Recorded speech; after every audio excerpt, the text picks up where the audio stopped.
Velkommen til Philips altsindsamling. Vi er der ikke at hilse på Philip, så sidder han lige der. Philip har lidt med stemmen i dag, så han har bedt mig om at sige på ord.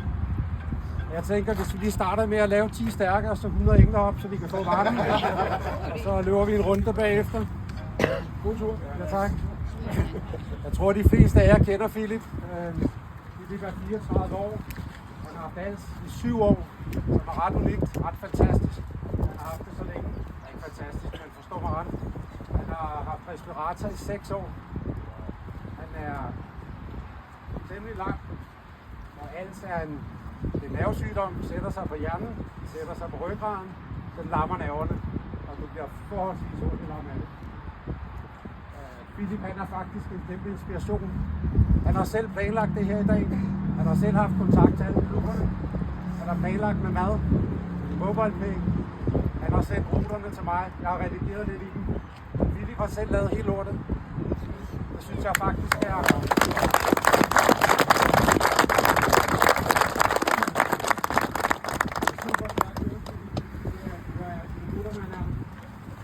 Der sidder en QR-kode der på sidevognen, hvis folk har lyst til at donere lidt ekstra, ud over os, der har betalt for mad selvfølgelig.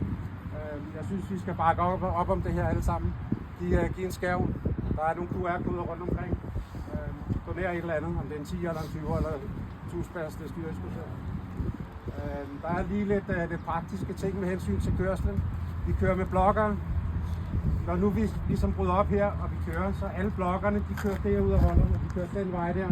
Så hvis ikke du blokker, så lad lige være med at køre ud som det første. Så bliv lige lidt nede. Når vi kører, så kører vi forskudt kolonnen, og vi passer på hinanden. Vi skal ikke ligge og skifte side. Vi skal ikke ligge og overhale. Vi holder afstand, og vi passer på hinanden. Men vi skal alle sammen helt fremme. Jeg tror, de fleste af jer har hørt, hvad der skete i torsdags. Der var 10 stykker, der røg på røven. Og det var fordi, de ikke kørte ordentligt eller hvad, det aner jeg ikke. Men pas nu på, kør forsigtigt. Lad være med at give gas og alt det her, ikke? Når vi kører herfra, kører vi til Ironhead først. Så er jeg sikker på, at der er klar derovre. Ja. Det har vi snakket lidt. Ja, stærkt. Køb nu en sodavand eller en øl for lige at støtte lidt. Og nok ikke en øl alle stederne, men sodavand. Ja. Der er vi hos Ironhead i cirka 3 kvarter, lille time. Planen er, at det tager cirka en time hvert sted vi er, men vi skal også lige lande, og vi skal i gang igen og sådan noget, så halv time, 3 kvarter, et eller andet. Så kører vi til Vildbasserne. De er også klar til os. Vi er klar. Der bliver vi også 3 kvarter. Så kører vi til Knucklemen i Greve. De er også klar.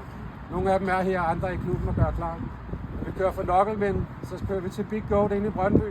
Big Goat er her også i dag, og de er også klar til at tage imod os. Så får vi lidt en udfordring, fordi Big Goat i Brøndby og så ud til Herlev. Det bliver ud af Ring 3. Vi er bloggere. Vi har radiokontakt i kolonnen. Vi skal nok sørge for, at alle kommer med. Hvis der lige pludselig er et eller andet, der gør, at vi bliver nødt til at stoppe op, så bare roligt, vi skal nok få alle med. Så kører vi ud til Loud and Proud ude i Herlev. De er også klar til os. Og der er vi en halv time, 3 kvarter, et eller andet. Og så kører vi ind til Tjosen, hvor der er mad og fest. Og Alex har lovet at strippe senere. Jeg ved det bare ikke endnu. Det gør det hele tiden, ikke? Jeg gør det hele tiden. Jeg så der har været herovre i Vildbassen. Ja, han er allerede begyndt at smide tøjet. Så jeg ved ikke, om der er noget, jeg har glemt. Er der nogle spørgsmål til noget? Altså, vi har alle sammen prøvet det her før, for fanden, så det er jo ikke super teknisk. Men kør pænt, hold kolonnen, lad være med at overhale. Det er næsten det vigtigste, ikke? Og vi skal nok sørge for, at alle de kommer med rundt. Og så, tak fordi du vil have med i dag, Philip. Det var en god tjeneste, det her. Og sørg for at spille lidt i kassen. Tak.